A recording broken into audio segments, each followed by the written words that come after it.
Many of the things that Nestor has dug up are facts that deserve some kind of an answer. I originally called on his company, Super Seamless, as a potential client for one of our publications. And Nestor immediately seized upon the opportunity to tell me about his quest and his mission regarding the what he referred to as the highway robbery land scandal.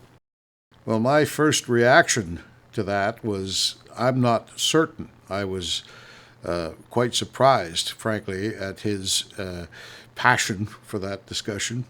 Perhaps there is an argument that says, these facts need to be presented in such a fashion that people are exposed to them.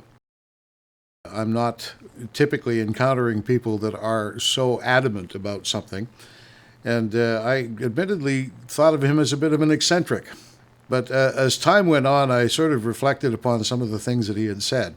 I would be quite happy to give equal billing to any authority that had a strong argument to refute some of Nestor's concerns.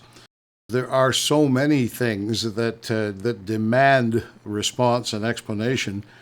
And I suppose one of the most interesting things is a point that was brought up by one of my other clients just today, who said, up until now, I haven't spent a lot of time thinking about this. He says, I was prepared to believe that, there's probably some scams that have gone on regarding land acquisitions. But he says, what really struck me and got my attention was the comparison between the Coquihalla Highway and the cost of our bypass. And when you look at the physical differences in these two projects, and you compare 324 kilometers of roadway, 4-lane, built through the mountains, and all of the obstacles that had to be overcome to do that, to the cost of paving 40 kilometers of 4-lane road on the flat prairie, and you realize that we've paid more for our bypass than the BC government paid for the Coquihalla Highway, that basically causes you to ask a lot of questions. There's a number of things that have been asked repeatedly by Nestor to some of our governing authorities and some of the people who should be in a position to give us some answers. Not only has there been no refutation, there's been nothing in the way of response whatsoever, which I find concerning. Accountability, transparency, and courageous leadership are the missing ingredients in our governmental system.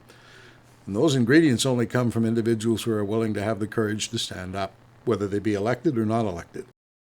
Now, it's quite possible he may be completely off base, but that being the case, the opportunity to state that and to clarify that has been granted to anyone who has the ability to do it, and no one has.